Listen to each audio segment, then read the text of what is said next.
Pessoal, então nós vamos dar continuidade aqui à disciplina de horticultura e pastagem. Agora eu vou falar para vocês a parte de morfologia, que eu vou explicar o que que é. É a forma como que a planta, a arquitetura da planta. E nós vamos falar sobre os hábitos de crescimento, e vocês vão ver que isso aí é importante para o manejo da própria fazenda, é importante para a gente definir qual capim, qual cultivar que nós vamos utilizar. Então, o que que a gente precisa para fazer uma escolha de uma espécie forrageira, né?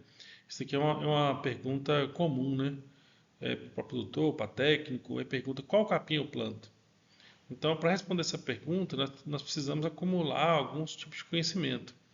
Por exemplo, com relação ao valor nutricional. Você tem plantas que ela tem um valor nutricional melhor do que outras plantas. Tem cultivares, às vezes dentro da mesma espécie você vai ter cultivares que têm um valor nutricional um pouco melhor do que outras cultivares.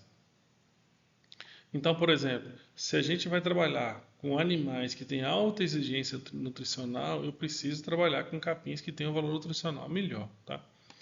Eu preciso saber também como é que é a adaptação desse meu capim ao meio. Então, por exemplo, às vezes numa mesma fazenda você tem manchas de solo lá, por exemplo, que tem cascalho. Então eu preciso ter um capim adaptado a cascalho.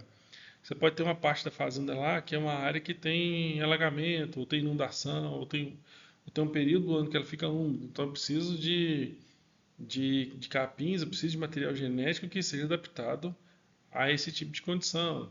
Às vezes você tem manchas de solo que já é arenoso, você pode ter solos numa fazenda que é muito argiloso e tem capins que não vai bem em solo argiloso. Outro conhecimento que eu preciso saber é a forma de utilização. Tem capins que são mais indicados, que são bem indicados, por exemplo, para fazer selagem, para fazer feno. Tem capins que são muito bons para os animais se alimentarem na época das águas, mas na época da seca já é muito ruim, o gado não come. Por exemplo, o andropógon ele é muito bom na época das águas, na época da seca o gado já não come. Tá? Então, tem outros capins que já são mais indicados para a época da seca. Então, eu deixo o capim crescer durante as águas e uso ele na seca. Então, para cada forma de utilização, nós vamos ter algumas indicações aí. Outra coisa que precisa saber também é a questão de possibilidade de consociação. Essa consociação, ela é, no caso, no sentido de quando você mistura gramínea com leguminosa.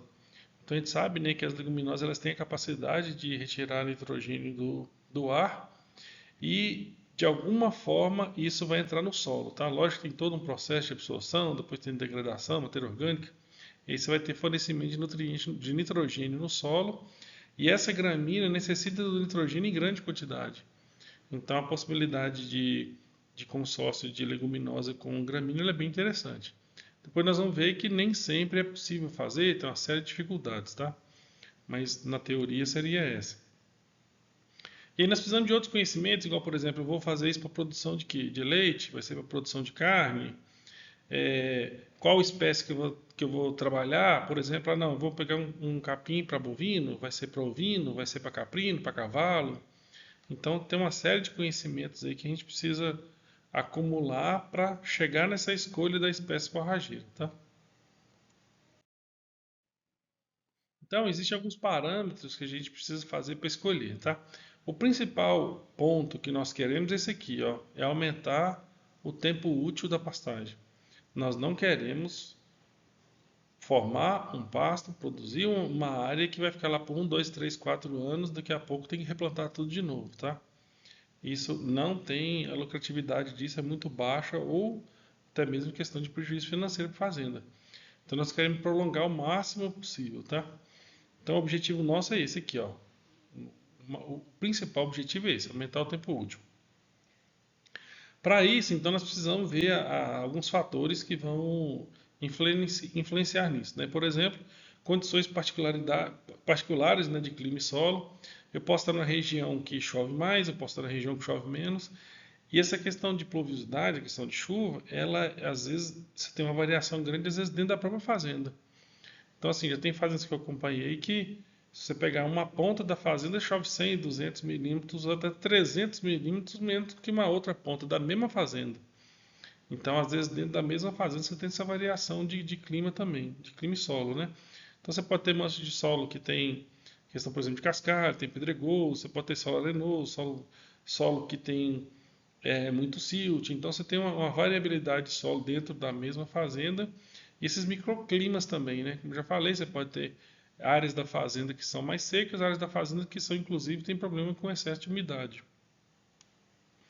Eu preciso avaliar também a questão da produção forrageira, né? Então você tem os capins de forma geral, você tem eles de baixa, média e alta produção. A questão do valor nutritivo, né? Nós temos materiais genéticos que têm um valor nutritivo melhor do que outros. A questão de exigência nutricional dos animais, né? Se eu trabalho com vaca de leite de média para alta produção, eu preciso trabalhar com uma forrageira que tem também uma qualidade de forragem muito boa. Se ela não tiver um valor nutricional muito bom, os meus animais não vão ter um bom desempenho. Por outro lado, se eu vou trabalhar com gado de corte, com vaca Nelore, que não está produzindo leite, que já desmamou o seu bezerro, não está não tá na fase de lactação, então a exigência nutricional dela é muito baixa. Então, às vezes, num caso desse, não tem necessidade de ter um capim com valor nutritivo tão alto assim, tá? Outra coisa que é época e forma de utilização dos recursos forrageiros, né? Eu dei exemplo aqui por exemplo, de pasto que a gente use na época da seca. O nome que a gente dá para isso é pastejo diferido, né? Pastejo diferido, você deixa o capim crescer na época das águas, você não usa ele e aí você vai na seca, você vai usar para o gado, né? Então, isso é uma prática muito comum no gado de corte. E a questão da forma de utilização, né? Ser para fêmea, vai ser para silagem, vai ser para o capim usado nas épocas das águas, vai ser o capim usado na época da seca, né? Outra coisa que eu tenho que avaliar também é a questão do custo de produção. Por exemplo, quando a gente vai formar uma área, se o capim ele é propagado por semente, então o custo de plantio dele é um custo muito mais baixo do que quando eu trabalho com um capim que ele é propagado por muda. Então a gente sabe que é um alto custo de aquisição. Então você tem de repente, ao invés de usar 5, 8, 10 quilos de semente por hectare, às vezes você vai trabalhar aí com 1 tonelada, 2 toneladas de mudas por hectare, 3 toneladas por hectare. Aí você tem um alto custo de aquisição, custo de plantio, então o custo ele já muda bastante. O custo de implantar uma forrageira de alto valor, de alta exigência nutricional, ela é muito maior do que você implantar um de baixa exigência nutricional. Tá? Depois a gente vai ver isso nos grupos de forrageiros que eu explico melhor. Então, tem alguns atributos aqui que são desejáveis na planta forrageira, né? Então, o que nós queremos de uma planta forrageira? O que seria uma planta forrageira ideal para a gente, né? É que a gente tenha uma boa produção de forragem, né? E aí nós vamos ter aqui, ó, tanto você pode quantificar isso tanto em material verde como em material seco, tá? Nós vamos chamar isso aqui de material verde, nós podemos chamar de matéria natural, e o material seco nós podemos chamar de matéria seca, tá? Qual que é a diferença do material seco para o material verde? É simplesmente a questão da umidade. Então, por exemplo, se eu pego um capim verde, ele vai ter, dependendo, ele pode chegar até 80% de umidade. Ou seja, cada 100 toneladas de um capim, 80 toneladas lá é água, só 20 que realmente tem nutriente. Então, se eu pegar esse capim e secar ele totalmente, aí eu chego a gente chama de matéria seca, tá? A questão da persistência é a capacidade que esse capim tem de resistir àquela, de ter uma persistência naquela condição, né? Por exemplo, se eu pego um capim que tem uma alta exigência nutricional e eu coloco ele num solo que tem poucos nutrientes, a persistência dele vai ser baixa, ele vai desaparecer em pouco tempo, tá? Agora, se eu tenho, por exemplo, um solo que tem baixa a quantidade de nutriente no solo baixa e eu coloco um capim que é adaptado à condição de nutriente baixa, ele consegue persistir durante bastante tempo, tá? O ideal também é que ele tivesse resistência a praga e doença, né? Então a gente sabe que alguns capins têm problemas, por exemplo, com cigarrinha, com lagarta, tá? Outra questão também que seria interessante para a gente ter a questão do valor nutritivo, né? Então, quando a gente fala em valor nutritivo, nós estamos levando em consideração a composição química, né? Que é o que ele tem lá de proteína, de energia, lá dos minerais, isso é a composição química. Mas eu também levo em consideração a digestibilidade. Digestibilidade é a capacidade que esse animal tem de digerir aquele alimento, né? Então, nós vamos ver melhor isso na parte de nutrição, vou falar um pouco mais sobre isso, mas se o animal consegue ingerir, por exemplo, lá 10 quilos de matéria seca, o quanto daqueles 10 quilos realmente foi digerido do animal? porque o que não consegue digerir de forma alguma vira as fezes, né? Então, quer dizer, para a mesma quantidade, você pegar dois alimentos, para a mesma quantidade ingerida, aquele alimento que produzir menos fezes, ele teve uma digestão maior, tá? E outra coisa também que leva em consideração o valor nutritivo é a aceitação pelo animal. Até um tempo atrás a gente chamava isso de palatabilidade, né? Hoje a gente chama mais, e usa o termo mais aceitabilidade. Palatabilidade seria questão de gosto, de paladar, e é mais difícil a gente medir isso no animal, então a gente chama de aceitabilidade.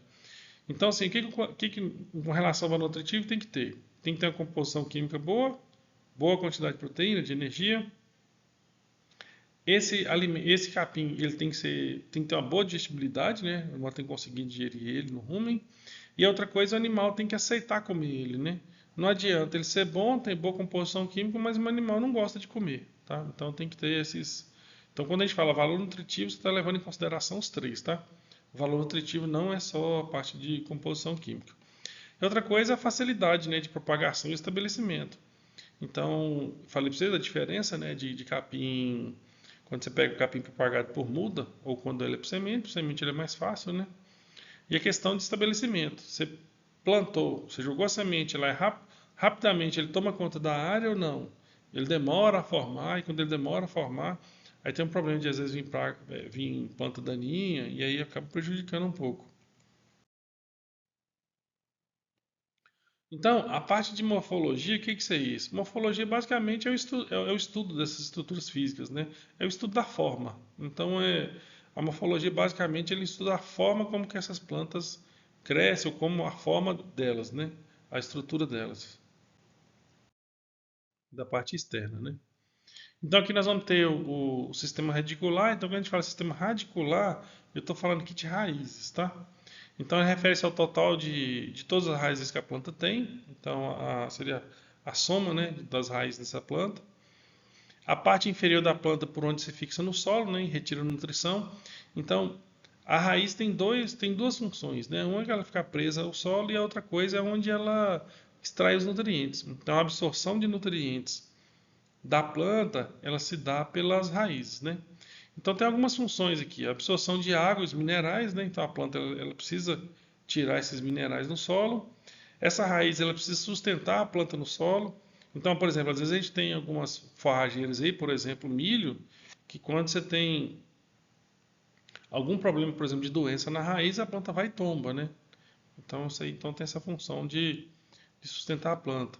E a outra função também é de armazenar nutrientes, né? Então ele fica uma reserva de nutrientes está nessa raiz. Então sempre quando o animal pasteja, você cortou a parte aérea da planta lá, boa parte daqueles nutrientes lá para ter o primeiro a rebrota lá vai ser extraído das raízes. Então raiz para a gente ela é extremamente importante. No caso da absorção de água, nós vamos ter um efeito importante aqui sobre a questão de como esse capim se comporta, por exemplo, no período seco. Quanto mais profundo for as raízes, mais tempo de crescimento ele vai ter depois que acabam as chuvas, né? Então, parou as chuvas, capins que têm um crescimento de raiz mais aprofundado, um crescimento de raiz mais profundo, ele vai continuar crescendo e verde por mais tempo, tá? Aí depois nós vamos estudar isso na parte na parte de adubação, que nós vamos ver que quando a gente melhora o solo nosso com mais nutrientes mais profundo, de forma mais profunda, essas raízes elas descem e ajudam na absorção de água. A raiz ela sempre vai procurar nutriente, tá?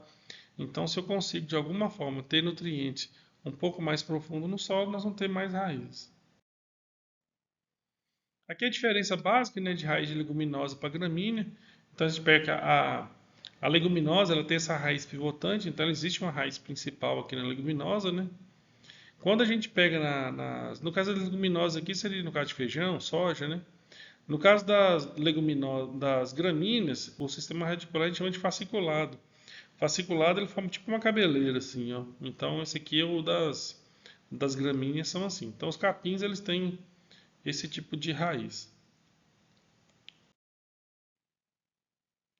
Aqui é um comparativo de dois. Aqui é a mesma espécie. Essa daqui nós estamos num solo que não teve correção do solo mais profundo, né?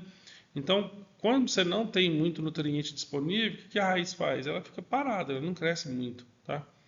Quando você tem nutriente disponível, aí a raiz ela sai buscando nutrientes, você dá condições para ela se desenvolver, tá? Então, às vezes, não vão achar gramínea aí com 2, 3 metros de profundidade de raiz, e se for num solo que não foi corrigido, às vezes vão achar raiz aí 20 centímetros, 30, 40, não tem mais, tá? Então, por isso que é importante a gente trabalhar a parte de fertilidade do solo, para a gente ter uma condição melhor de ter quanto mais raiz tem, mais nutriente a planta consegue extrair e menos efeito de problema com seca nós vamos ter. Aqui com relação ao como das gramíneas, eles sempre vão ter esse aspecto, então nós vamos ter aqui o entrinó, o nó, né? Aqui já começa outro entrinó. Então se a gente pegar o caule das gramíneas, todos têm esse aspecto aqui, ó. Ele é mais visível na cana, né? Então na cana, se você pegar lá, você vê o nó e o entrinó certinho, tá? Mas nos capins também o colmo ele é dessa forma, só que ele é menor, tem uma espessura bem menor, né? Então, o colmo das gramíneas, a espessura dele é oco, tá? Então, na maior parte das vezes aqui ele é oco, tá? Não vai ser, por exemplo, no caso da cana, né? Na cana ele não é oco, mas no caso dos capins ele vai ser oco. Então, cada nó tem sua folha correspondente, então a folha sai aqui do nó, né? Os entrinós, que é essa parte daqui, ó, os entrinós, eles são cilíndricos, né? Eles podem ser ocos, como eu já falei, como ocorre em gramíneas de inverno, ele pode ser cheio, como ocorre, por exemplo, em milho e cana-de-açúcar, né? Então, milho e cana-de-açúcar, vocês observarem, vocês vão ver que ele não é oco, tá? Nos outros capins ele é oco. Com relação aos hábitos de crescimento, então eu vou falar um pouquinho, mas é a forma de crescimento do colmo que determina o hábito de crescimento, tá? Então, você olha como esse colmo ele cresce, qual é a posição que ele cresce, e aí sim nós vamos dar esse hábito de crescimento. Então, o primeiro que nós vamos falar aqui é o crescimento cespitoso, tá? Então, esse hábito de crescimento, no caso, o colmo, ele cresce ereto, tá? Então, ele forma um ângulo de 90 graus, mais ou menos um ângulo de 90 graus aí com relação ao solo. Então, ele cresce para cima, igual, por exemplo, milho, cana e esses capins que formam touceiras, tá? Então, um exemplo que eu coloquei aqui, ó, é o gênero pânico e o cultivar aqui é o mombaça. Então, o mombaça, você pode ver que ele forma touceiras, tá? E ele cresce sempre reto, assim, ó. Forma um ângulo de 90 graus para cima. Então, esse aqui ó, é um crescimento cespitoso. Então, daí, se a gente observar aqui numa touceira, então, se a gente olhar o capim, ele antes de ser pastejado, se você olhar, ela está dessa forma aqui, ó. Então, te dá a ideia de que tem boa cobertura no solo. E, na verdade, não tem. Então, depois que o gado pasteja, ele fica dessa forma aqui, ó. Então, você vai ver, é comum você achar que a distância de uma touceira na outra 50 centímetros, 70, 80, às vezes dá até 1 metro de distância. Isso aqui não é indicativo de pastejo degradado, que o capim está acabando, nada disso, tá? Isso daqui tem a ver com o hábito de crescimento da planta de formar essas touceiras mesmo. Dentro da touceira aqui nós vamos ter os perfilhos. Às vezes você vai ver plantas aí com 1.000 perfilhos, 1.500, 500 perfilhos dentro de cada touceira dessa. A questão toda é que as plantas que têm esse crescimento aqui, ó, cespitoso, elas não são indicadas para áreas, por exemplo, que você tem declive, porque ela não dá boa proteção ao solo. Se você planta qualquer espécie que tem crescimento cespitoso, aqui nós vamos ter problemas com erosão, tá? Então, área declivosa, a primeira coisa que você faz, você já exclui os capins que têm crescimento cespitoso. Tem que ser mais para área plana, então. Aqui é um outro hábito de crescimento que nós vamos ter, é o decumbente, tá? Então os colmos ele crescem mais encostados no solo. Esse nome decumbente é que se você olhar aqui, ó, o colmo está crescendo nessa posição, ele parece que ele está caindo, tá? Decumbente seria isso, como se estivesse caindo. Sem enraizamento nos nós, né? Eu vou explicar isso aqui quando eu falar do próximo hábito de crescimento, eu consigo explicar melhor. Então só se erguendo a parte que tem a inflorescência. Então depois, quando a inflorescência no caso é quando ele vai produzir semente. Aí a inflorescência realmente ela cresce de forma perpendicular, tá? Mas fora essa parte reprodutiva, ele tem esse crescimento aqui, ó, meio que caindo assim, ó, por isso que chama decumbente. Um exemplo disso seria a Brachiária decumbens aqui. Então nós falamos da cespitoso, essa aqui é a segunda, que é a decumbente. Um outro exemplo de decumbente que nós vamos ter aqui é a Braquiária rusiziense. As decumbentes elas são interessantes porque elas não formam torceira. Então eles dão uma boa cobertura no solo. E no caso da Braquiária rusiziensis, que é a mais utilizada na agricultura, o pessoal utiliza ela muito para plantar junto, por exemplo, com milho. Então ela tem a grande vantagem de que ela não forma touceira. Então esses capins que formam touceira é difícil você usar semeador ou plantadeira em cima, porque os carrinhos que estão com as sementes vão pulando, então não fica homogêneo, né, no plantio direto. No caso da Braquiária rusiense, como ela é decumbente, ela não forma touceira, então ela vai muito bem na parte de agricultura, porque depois que você colher o milho, você pode colocar gado aqui, né? E aí quando começa as chuvas, esse capim brota, você vem com dessecante, né? Então você mata o capim e já vem plantando em cima.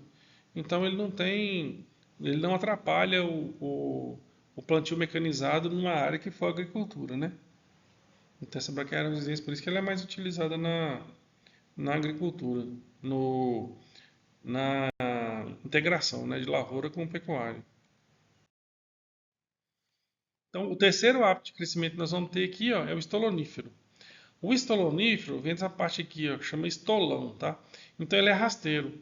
O caule dessas gramíneas, elas crescem paralelo com o solo. Então o colmo deles está aqui, ó. Então aqui está o nó, aqui está o entrenó e aqui o nó de novo.